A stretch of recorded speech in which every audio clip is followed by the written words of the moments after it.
Good afternoon, everyone. I welcome you all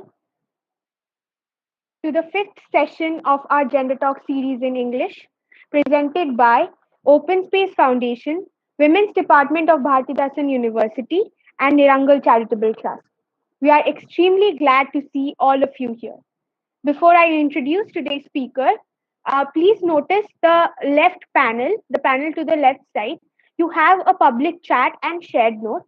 Anything that you want to share along with your name, you can put it in the public chat. However, if you want to share anything anonymously, you may type that out in the shared notes. Whatever you share in the shared notes will not be available to us with your name. And now, to introduce the speaker, our speaker for today's session is Deepti, who is the co founder of Chennai Queer Cafe and a volunteer with Orinam and CIQFF. You can ask the speaker questions during the session. We will also be live streaming this session on Facebook and YouTube. And if you have any questions that you want to address privately, you may do that after we stop the live streaming. We hope this session will be meaningful to you. And now I will ask Deepti to take over. Thank you.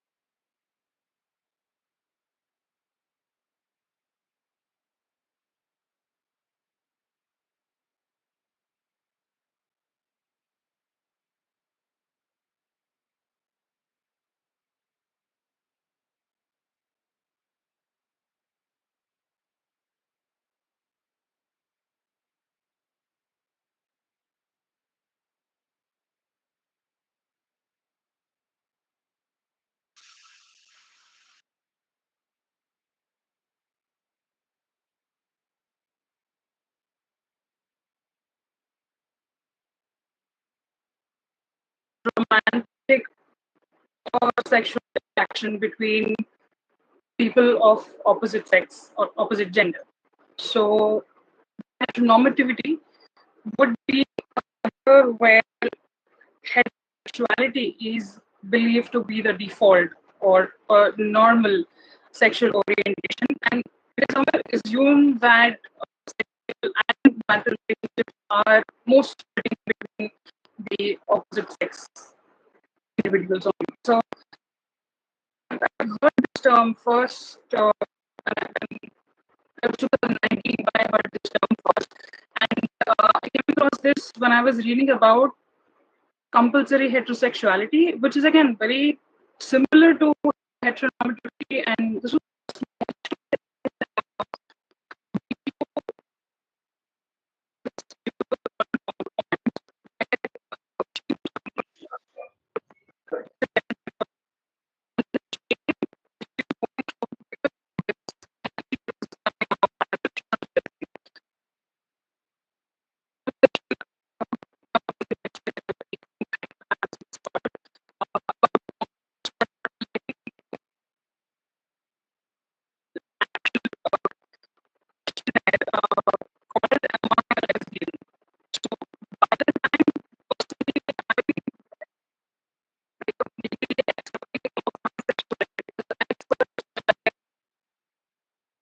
Sorry, Deepti, your voice is breaking. We are. okay. Uh, Do you want is it to? better now? Yeah, much better now. Thank you. Maybe you want to repeat what you said in the last few moments as we lost you. Oh,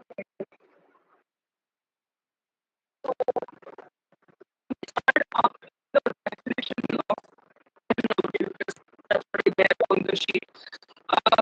So the first time I've heard about heteronormativity was around 2019, and this was when I came across it on compulsory heterosexuality, which is also called as content.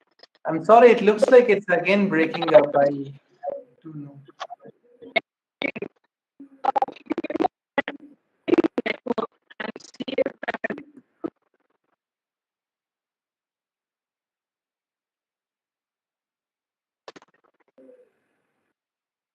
Deepti, do you want to perhaps just leave audio and rejoin? Don't log out, just leave audio and rejoin and see if it works.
Deepti, could you try speaking again?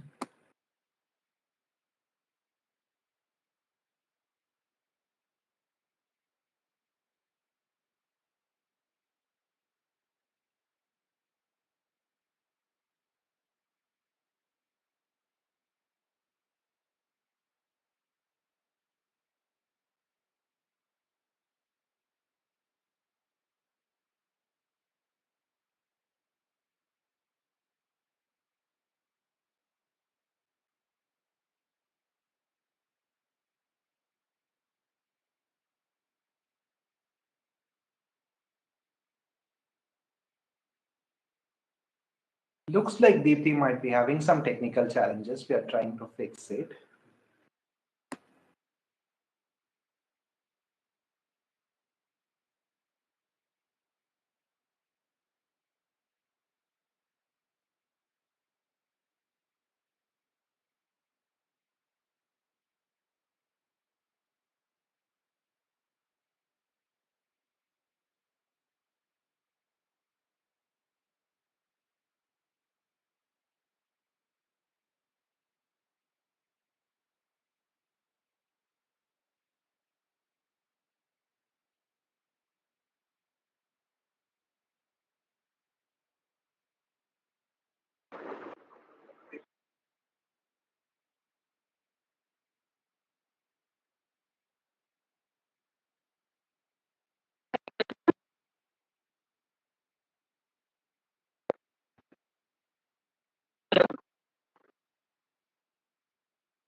Yes, Deepti, go ahead.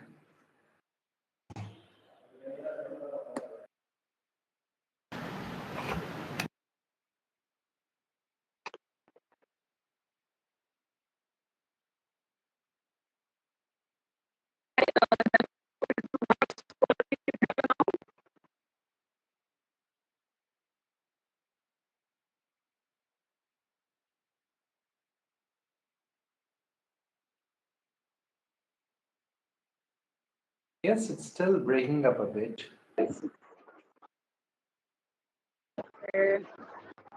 Try again. Go ahead. Okay. Is it better now? Yeah, much better. Thank you. Okay. But I guess we missed the last few minutes what you spoke earlier. Sure. I'll So, I was about heteronormativity, which is a culture that believes that heterosexuality is default or normal sexual orientation, and it also assumes that sexual and marital relationships are most fitting between people of the opposite sex.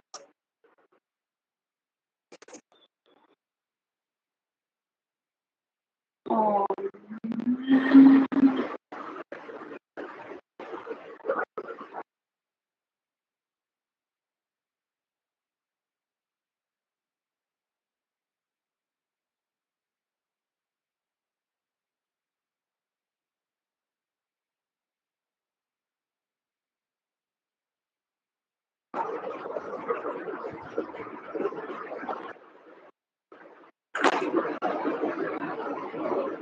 Hello, Go hello, ahead. hello. We can hear you, Deepti. Go ahead. Hello.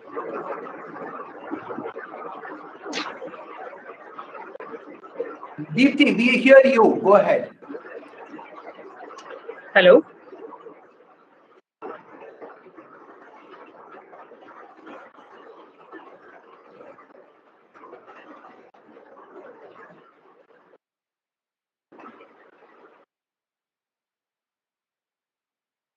Okay, if this audio quality is better, can I go ahead?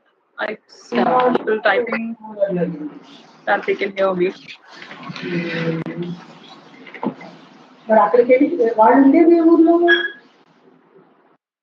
Okay, so I'll repeat the last few points where I was talking about. We're talking about defining heteronormativity and how it is the belief that heterosexuality is the default and normal sexual orientation, and it is also assumed that sexual and marital relationships are most fitting between people of opposite sex. So, the first time I heard about this term heteronormativity was in 2019 when I had come across the term comphet, which is compulsory heterosexuality. So I heard this first time when I was watching a video by Contra Points. So the channel is Contra Points, and the videos are done by this trans woman called Natalie Wynn. So she was talking about her shame that she felt because of compulsory heterosexuality in the process of her coming out as a trans lesbian. So during uh, during the video, she had mentioned about a document on another social media platform called Reddit, which talked in detail about compulsory heterosexuality. The name of the document was "Am I a Lesbian?" So uh, by that time, personally, I had accepted my sexuality, and I knew I was a lesbian. I knew I identified, identified as queer. But the document did help a lot of AFAB individuals, which is assigned female at birth individuals who were questioning their sexuality, or were having some questions around their sexuality. So, because from childhood, in a million little ways, we are taught, and we see also that the only relationships that are valid are heterosexual relations. That is, you have to like romantically or sexually, you are to like only somebody who is opposite sex, or you are to marry only somebody who's opposite sex, is what we've been seeing and are told are known to be valid from childhood. So, uh, so a lot of this conversation around heteronormativity and heterosexuality again got me to another document, which is compulsory heterosexuality and lesbian existence. This is a 1980 research paper that was done by Adrian Rich. So if anybody wants to read this document, I can share it via email, or I can share it with the organizers. So a lot this document, the paper by Adrian Rich, largely talks about the impact of compulsory heterosexuality and its impact on existence of lesbian women, how it made it harder for women to even talk and understand or accept their sexuality. So there was another recent study that I came across, which I also thought was interesting. That this is a study done by Gallup, and the study was around people from the US. So second, so nearly 60%, sorry, 16% of Gen Z adults who are between the age of 18 and 23 identify as somewhere queer. And out of this, 72% said they identify as bisexual, whereas for another group, which is a relatively older group, uh, only, like, for example, baby boomers as their tag, which is people who are born in 1946 to 64, only 2% or less of them identified as any label in the queer space. And then the next group was millennials. They identify as 9.1% of them identify as queer. These are millennials, are people between 81 and 96. So somewhere I believe that this is largely because of the one is the visibility of queer individuals and the validity that the identities get, and also the understanding around how heteronormative works, or how compulsory heterosexuality makes it harder, and people finding ways around to understand their sexuality regardless of being in a space which is heavily heteronormative and heavily heteronormative. So now I want to talk a little bit about my experience, my personal experience around comphet and compulsory heterosexuality, or heteronormative and how I have seen it impact my journey in uh, 1 second. Just want to go to the next slide. So, as I mentioned in the introduction, I had been volunteering with Orinam, which is a Chennai support space since 2011. And I've been a peer counselor. I've done crisis intervention work and worked in situations of domestic violence. Worked with groups that offer legal help. Also helping community members find shelter, or organizing moral support, financial support during crisis situations. So over the last few years, I've literally seen heteronormativity play in every minute of our lives, whether it's the cliche thing that a lot of lesbian women hear, oh, you have not met the right man when I come out to them. I've personally had it told twice when I come out to men, or it's trans masculine AFAB people, that is trans masculine gender expression, and people who are assigned female at birth, them being told at work, or them being harassed at work because of their non-conforming gender expression. So, and also I'm going to be using the term AFAB a lot, which again is assigned female at birth. So a lot of AFAB people start feeling this suffocation right from their marriageable age, right? So right from when they're 21, I mean, some people have the privilege to push it to like 27, 28, or 30, but a lot of the AFAB people start feeling the whole marriage pressure right from when they're 21. So again, with families, it can be simple stuff around policing your bodies, to not letting you cut your hair and saying stuff like don't cut your hair, who will marry you, or even simple things like how an AFAB individual walks, that is also policed. So, and right now with the lockdown, we've been getting far more calls around people being stuck at home because of work from home, and having to get into uncomfortable conversations around marriage and family, somewhere forcing them into it or blackmailing them into getting married, or even having the conversation. And I so in the past, one of the crisis cases that I handled was this couple who had a lot of pressure from home, working class people who were forced into uh, wedding, and because a lot of emotional blackmailing and stuff, they were made to quit work and then come back to their native, and then parents and siblings sort of push them into a wedding, and then marital rape, and then at that point it got pretty traumatic, and then they reached out and they wanted to get out. So we helped both the girls get out of their respective families, and they sort of abandoned their family, looked for community support, and now they have chosen families, they live together. So marital rape is one challenge in queer spaces. I mean, even in non-queer spaces, that is a challenge because of the legality around it. But the other form of sexual assault that exists mostly in queer space is the corrective rape.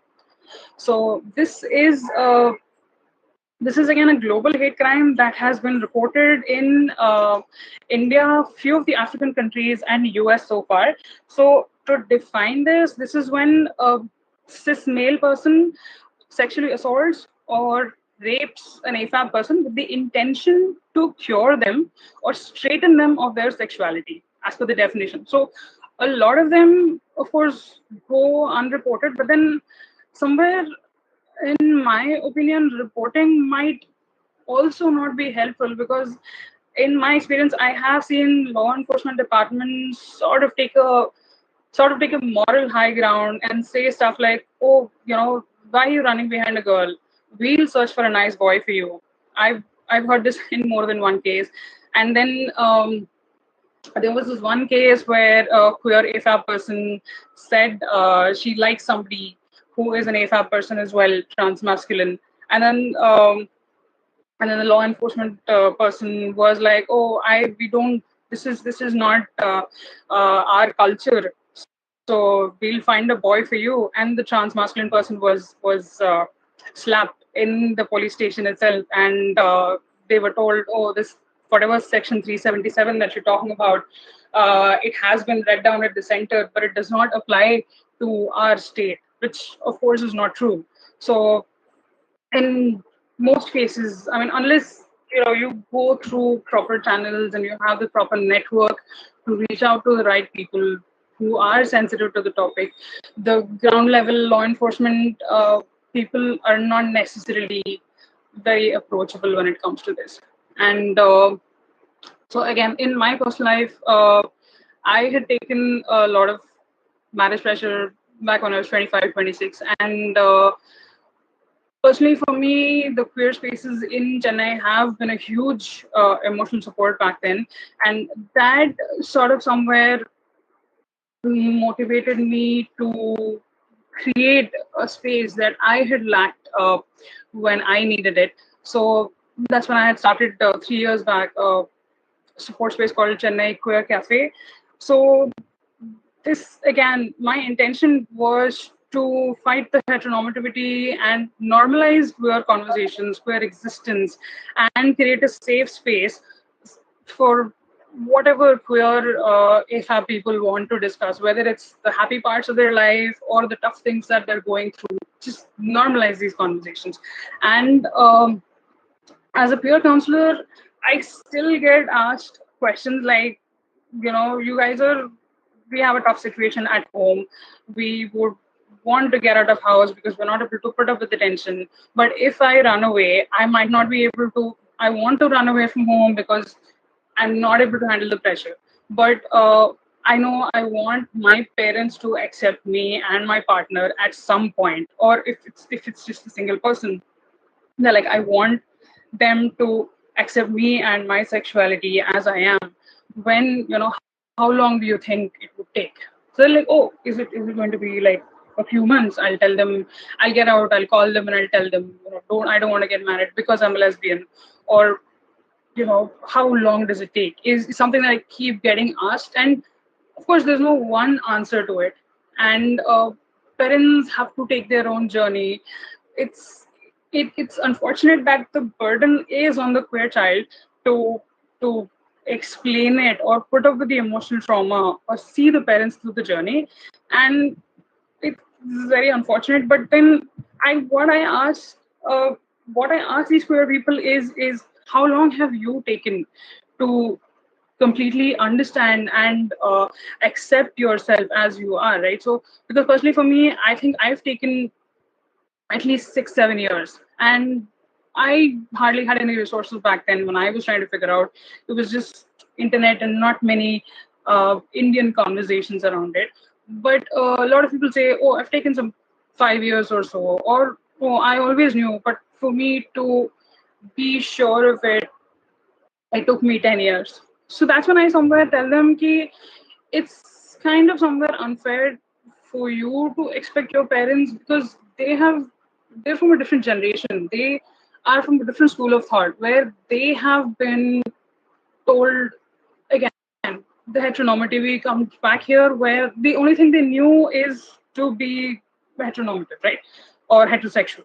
So you need to give them time, you need to be patient with them. But then, yeah, I mean, like I was saying, the burden is on the queer child to talk to them and make them understand. But then it's understandable that not all of us have the mental space to sit with the parents. And then there can be involvement of a counselor, of a queer affirmative counselor.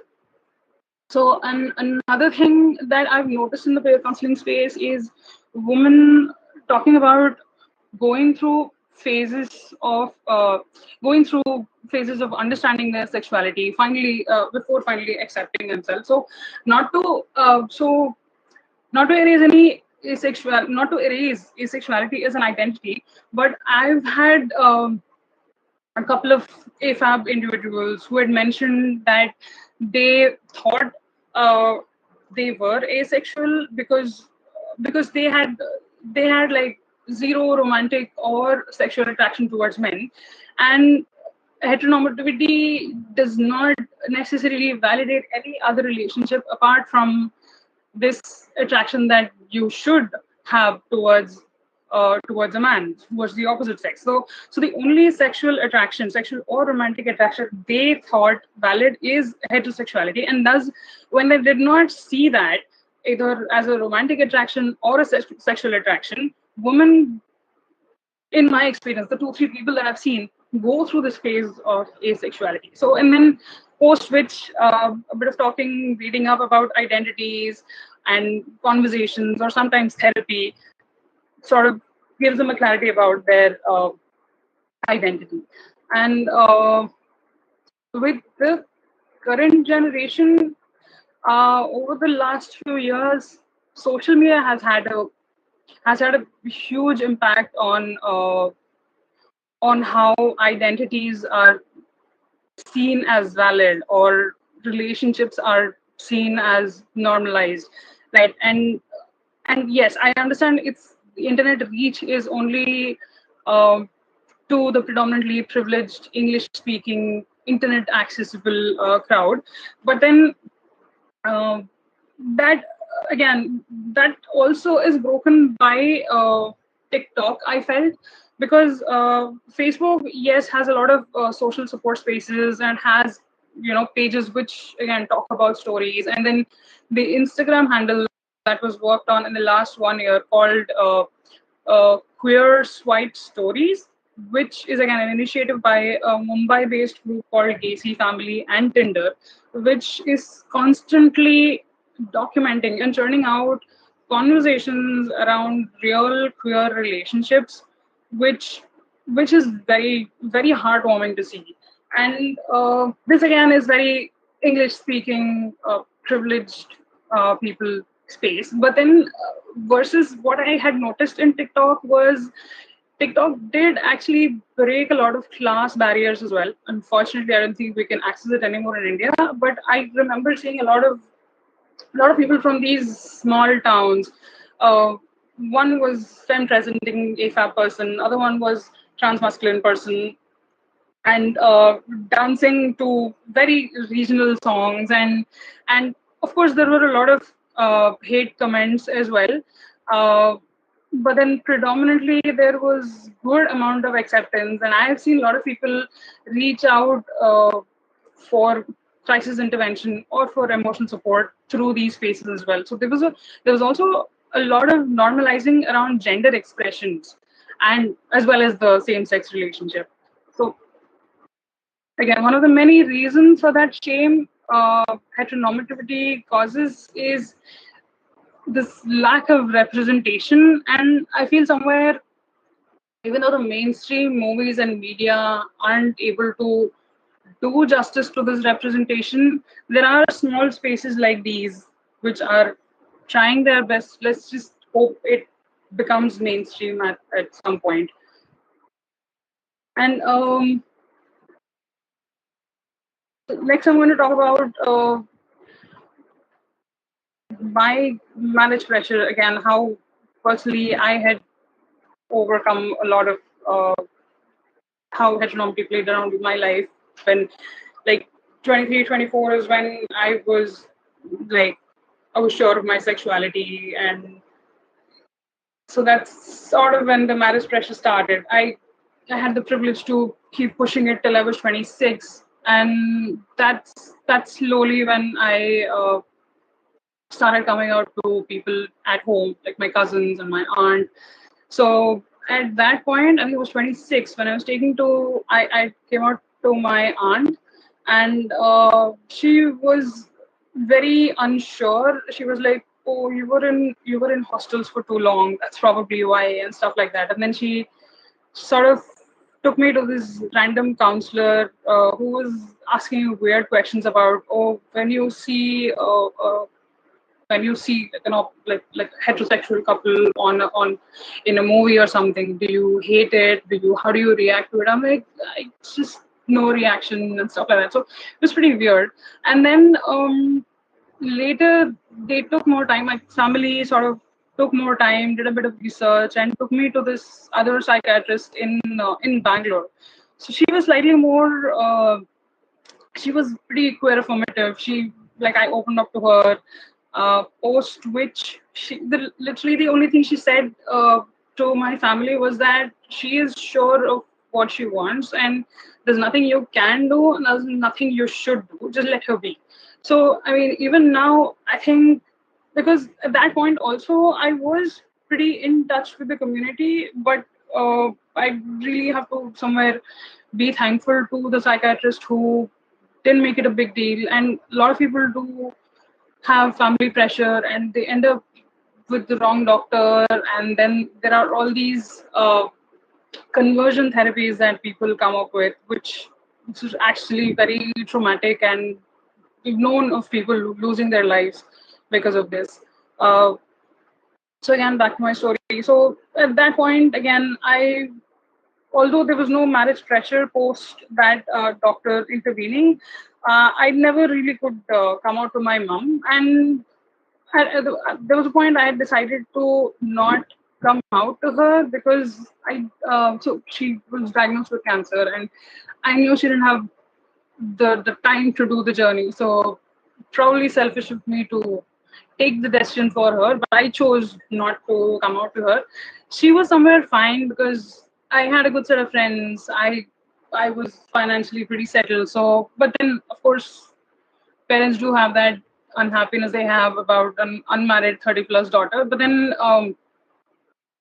yeah, so she passed away about a year back, and the last couple of years I was taking care of her, and I somewhere feel that parents always know about their child because they've known them all their life. But then I chose not to come out, and I think she somewhere was in denial herself.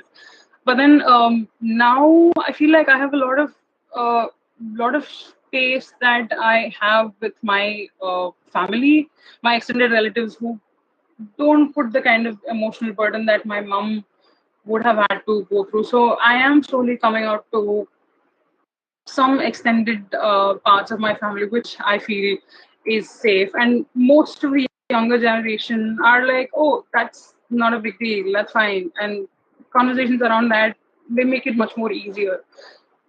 So, and then, so we're sort of like at the end of the session where I want to talk about how to overcome these pressures and the role of peer support basically in this heteronormative system. So one thing I've had always felt the need for is more number of queer affirmative counselors, and also more queer affirmative spaces, whether it's a hospital or a book club, right?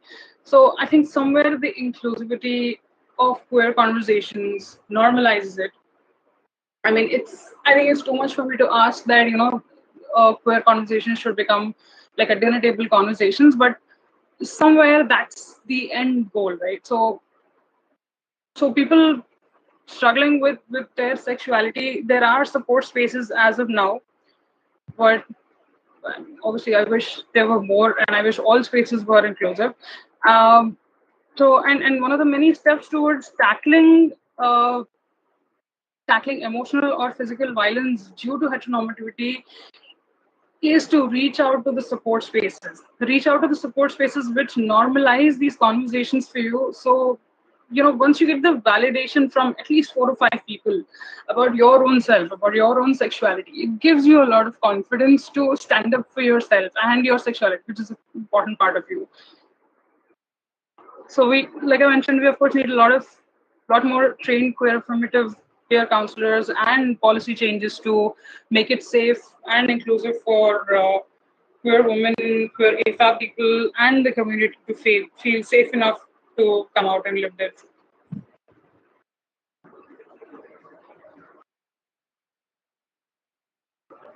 So Delphina, that's the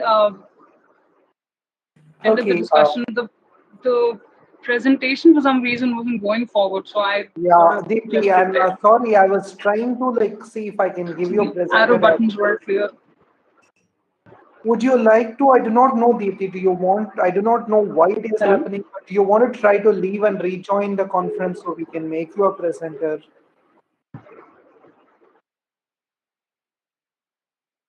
It's some technical issue. Delphina, I can't hear you.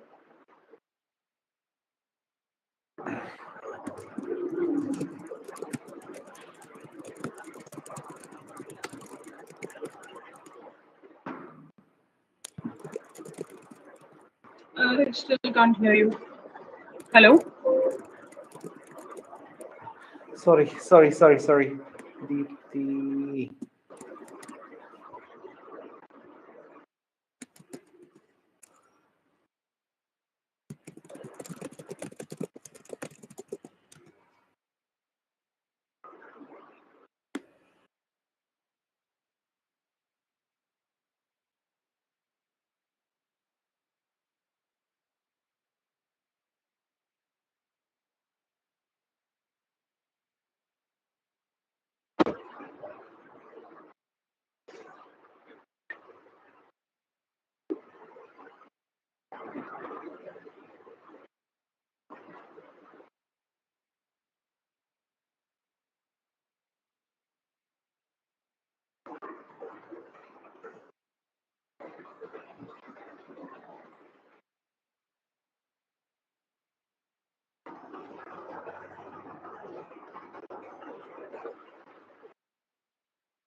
Hello.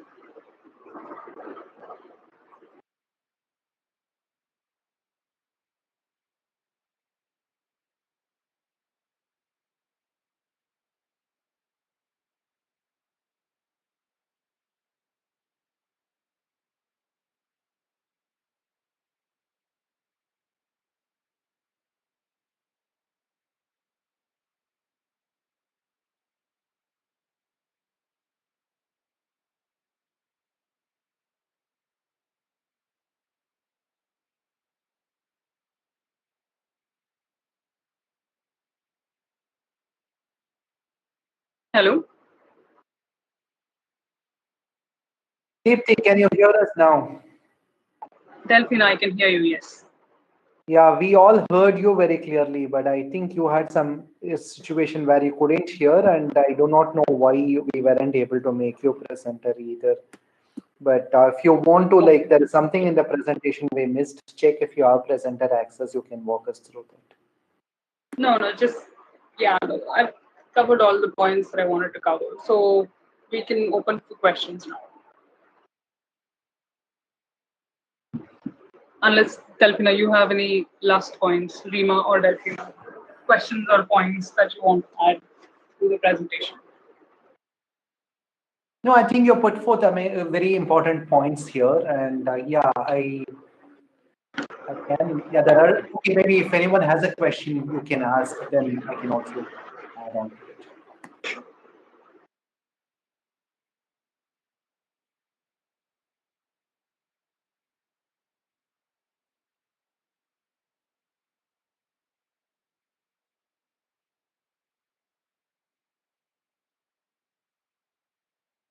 Okay, again, this is a place where we can all ask questions. Deepthi is here to answer us, but by the time you come up with your questions, I just wanted to ask you, Deepthi, you were mentioned something about Sure. Contra Points and AFAB. I was little lost because is Natalie a AFAB person? The creator of the Contra Points. Yes, Natalie Wynn is her name, right? And she did an episode predominantly talking about compulsory heterosexuality, and in there she talks about the episode name is called Shame, and there she talks about the shame she had felt in the process of coming out as a trans lesbian. So, of course, a lot of the points that she spoke. Do not have the Indian context of the shame and stuff, but there are a lot of points which are relatable when it comes to compulsory heterosexuality in there.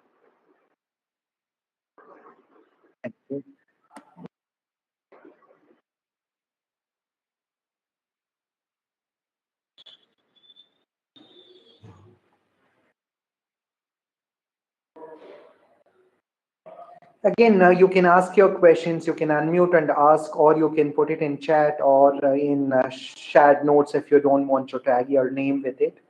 So it'll be nice to have a few questions, but I mean, if you're comfortable asking questions while it's still being streamed, it'll be wonderful to hear your responses and voice. Not only question, even a comment or an opinion you want to say on anything that Deepthi has said. But if there are no questions at some point, we can end the stream.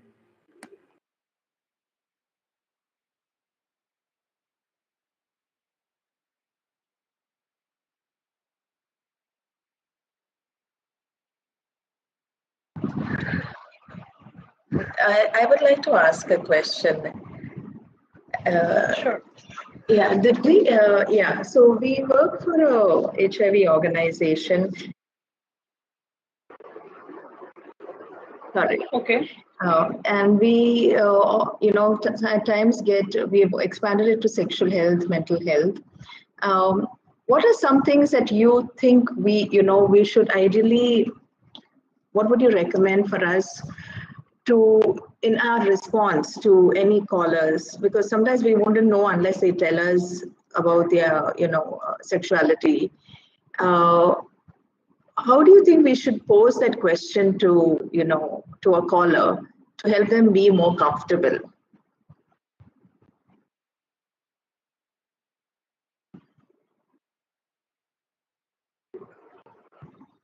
So I'm And even I'm in assuming. terms of, yeah, yes. Sorry. Yeah.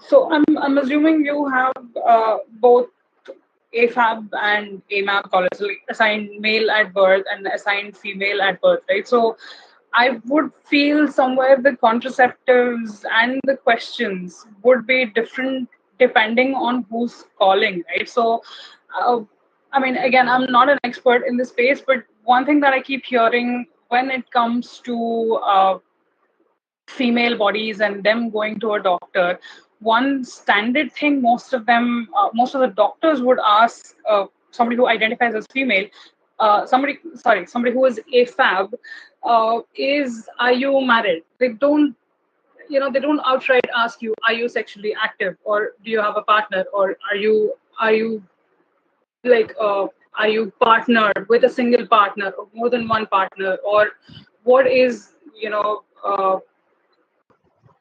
what is your identity, right? Because depending on that, the, the questions further on would be different, right? I think somewhere asking them outright will be easier, like rather than just asking one question, are you married, which is assumed to suffice all the answers around if they're sexually active or not, right? Okay, I get that. Yeah. Actually, we wouldn't know until they start talking to us, because ours is an open helpline. So we get Right. people who call in, whatever the sexuality, whatever their needs are, and sometimes Right. it's. I think at the stage we, get calls, people may not even know. Some of them may not even know what is happening. So it True. is very exploratory, and yeah, but I get what you're saying. Yeah, we usually, I mean, because we are an HIV counseling, helpline, we don't normally ask if someone is married. Yeah, I guess that, could really trigger unpleasantness in the conversation. Yeah, so just keeping it open, being direct, I think is good enough, right? Yeah. I think it might make some people uncomfortable, but I would say it is better than assuming it for everybody, asking, like, have like a standard questionnaire that you would want them to answer, just instead of, I don't know how your standard template questions are, but maybe squeeze in some couple of these questions about sexuality and their sexual activity before assuming that they are being active with one person or person of the opposite sex, or more than one person. I hope that answers. Yes. Thanks, Sipti. Yeah. You're welcome. Thank you.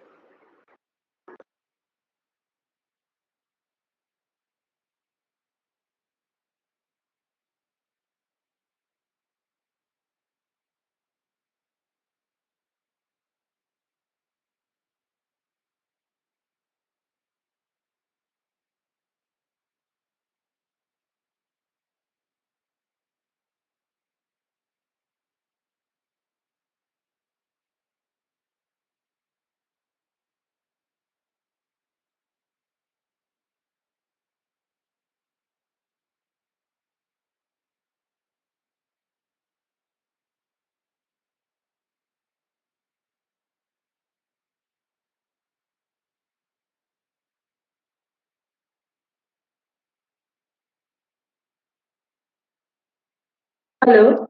Uh, Hi, Deepthi.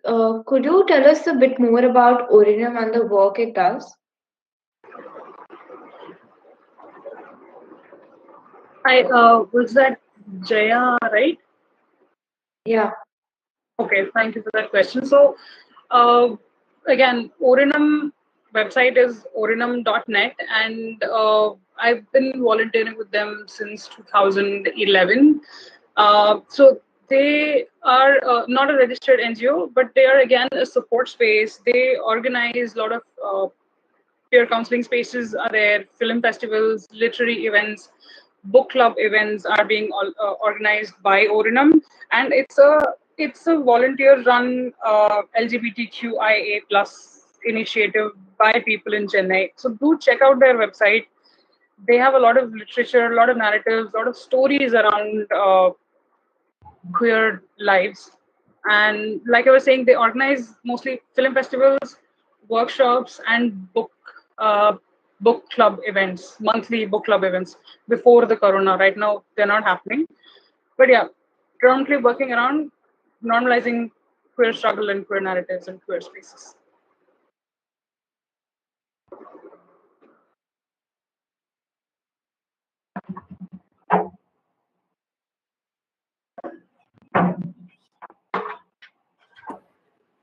Divyashri, did you want to ask? Go ahead.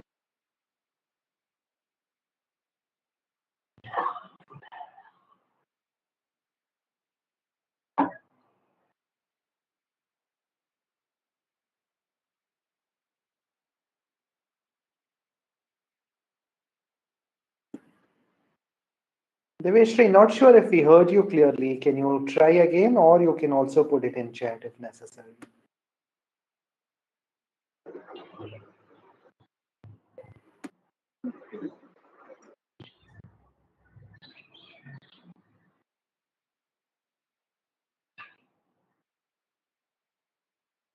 So Jaya, uh, Deepti, you have some questions in the chat from Priyanka and yeah, Rochelle.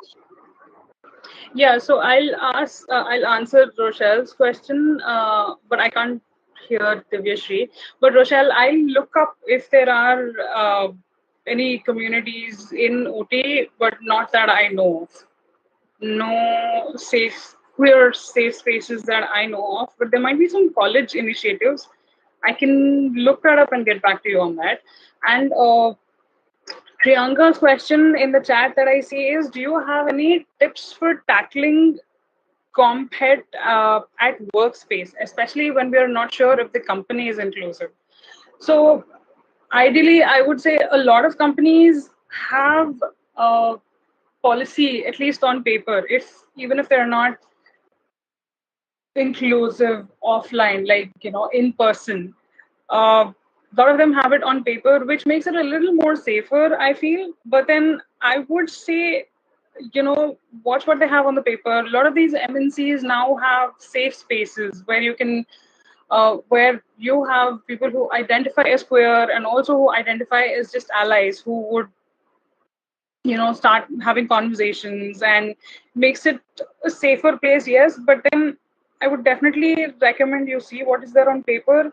If there isn't anything, maybe approach your manager about wanting to create a safe space initiative, or if there is a diversity and inclusion department as a part of the human resources department, which is typically what it falls under. I would recommend having a conversation with the HR or somebody who's a DNI representative in the company to start a safe space. I would say that is step one towards having any of the conversations around being queer or compet. I hope that answers.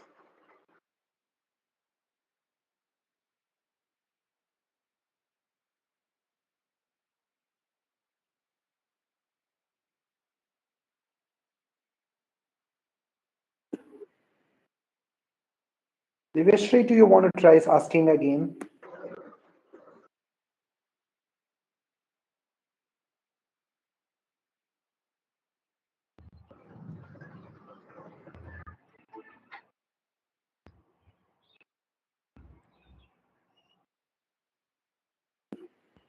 Looks like we can't hear you, Divyashri. If you see at the bottom, there will be an option leave audio. You can try to leave the audio, rejoin, and then make sure that your mic is on and try asking again. We'll wait for you.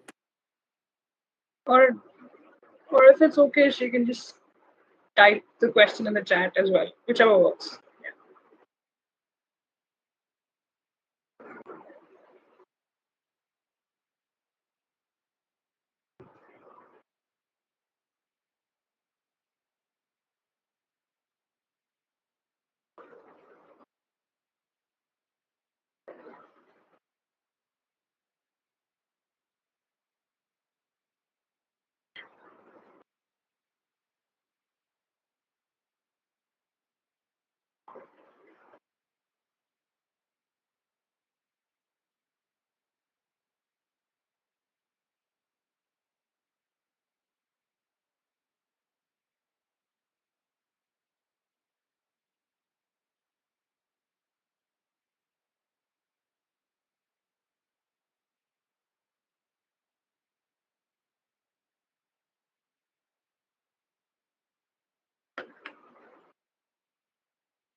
Does anyone have a question or anything to say?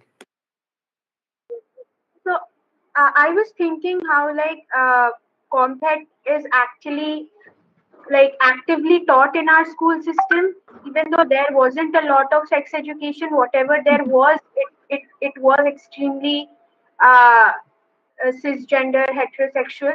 And like my question would be that how much Yes. hope do you have that our school systems will have LGBTQ inclusive sex education when now we actually have something called cow science in schools? So and if there is like how can we as psychology students who might work in the education field, how can we like make the school administration board agree that LGBTQ inclusive sex education is necessary, or like any other way to go about it, if there are any tips? I think step one, the brilliant thing that you guys are doing is getting involved in spaces and making sure you're getting educated, right? Because tomorrow you're going to get into all these school spaces or college spaces, and make sure you ask that uncomfortable question to your superiors, whether it's wanting to create a safe space for your students to come out, or whether it's include changing the policies of the school to make everything from sexual harassment policy to I don't know, insurance details, and the whole document itself, making that non-gendered. Or whether it's talking about, a lot of companies are now including same-sex partner as in their insurance benefits. So having conversations around that. And the the next step would be the change in the course and curriculum. So somebody has to ask these questions, and of course the government and the government representatives are too. But as we've seen yesterday, the top lawyer of the government, still believes that Indian and in the whole legalization of marriage between same-sex couple, they still see it as a Western thing, because they say our law and legal system, our society values don't recognize the union between same-sex, is what they've said, is what the the top lawyer of the government had said. And the statement that they've given was pretty homophobic and transphobic, in a sense. They've said it's the marriage is not just a union between two individuals, it's between a biological man and a biological woman. The need for them to feel to include that word biological makes it very transphobic for me. So if you ask me if I have any hope, I I don't know, because it took us 2 decades to decriminalize just the act. So I'm not saying it's a great thing that we're going to take 10 more years or 15 more years to legalize same-sex relationship, or even point out how important uh, everything else apart from legalizing this union, which is something that the government is supposed to do as a part of reading down of the 377, which is educating the government bodies, whether it's the law enforcement body or somebody who is working in a government hospital. They are supposed to be having programs to educate these people so that they normalize these in conversations. I don't see a huge amount of that itself happening, which was supposed to happen as told by the reading down by the court in 2018. So when you ask me if I have any hope, I don't know. I think people asking the uncomfortable questions in the right spaces will know how hopeful we are at it. Yeah. Thank you. No problem.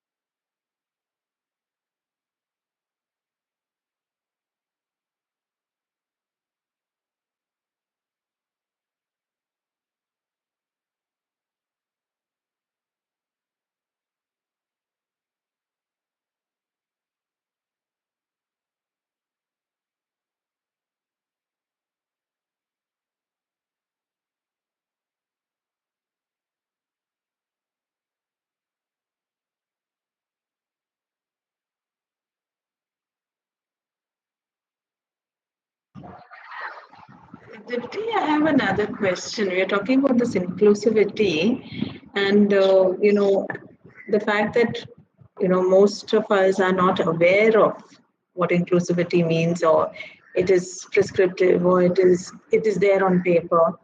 Uh, in your opinion, or at least with the experience that you've had working with, organizations, what would be like a minimal level of inclusivity? What would that look like?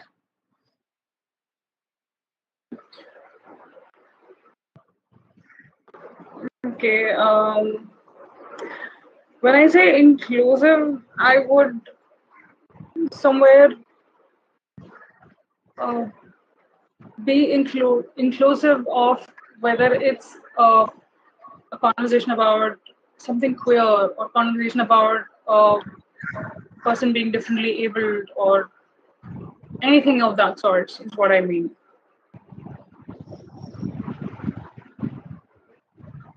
Because when a company says, when an MNC, for example, says they are diverse and inclusive, they they they mean making the space safe and comfortable and accepting of people from various backgrounds, whether it's somebody queer or whether it's somebody differently abled.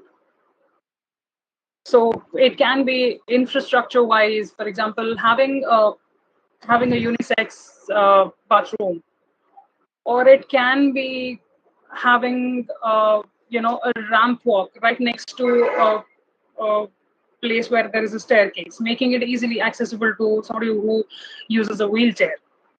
So it can be infrastructural or it can be on paper, like policies which are inclusive of same-sex partner benefits, or having your policy documents in a gender-neutral language.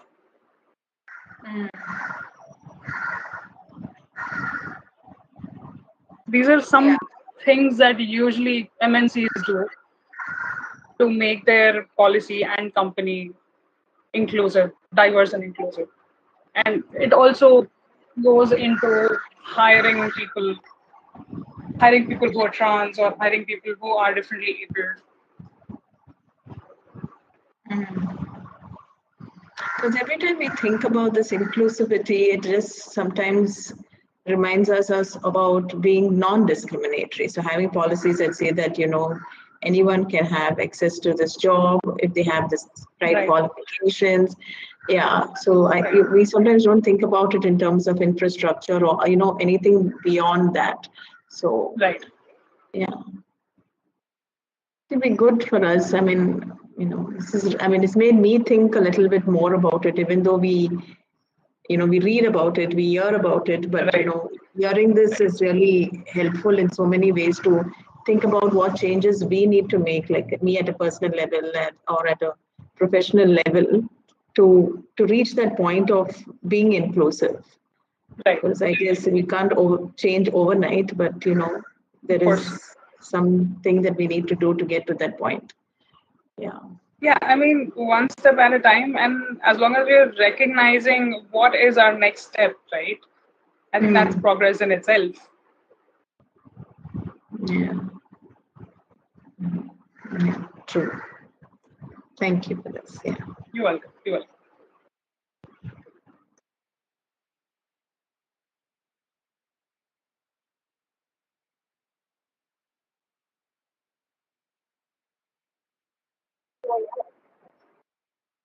If there are no further questions, we would formally close the session, and we can still continue with the conversation after we close it. Like we stop the recording and live streaming. Is there any question before that?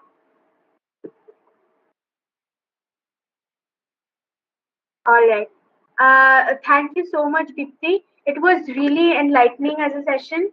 I would also like to thank all of you for being wonderful participants on the behalf of Nirangal Charitable Trust, Open Space Foundation, and the Women's Department of Bharathidasan University. Our second Gender Talks in English session, our sixth Gender Talks in English session will be next week on the same day at the same time, that is on Friday, and we from 2 p.m. and we expect to see you all then. And now we'll stop the live streaming and recording. Thank you. Sure. And we also have gender talks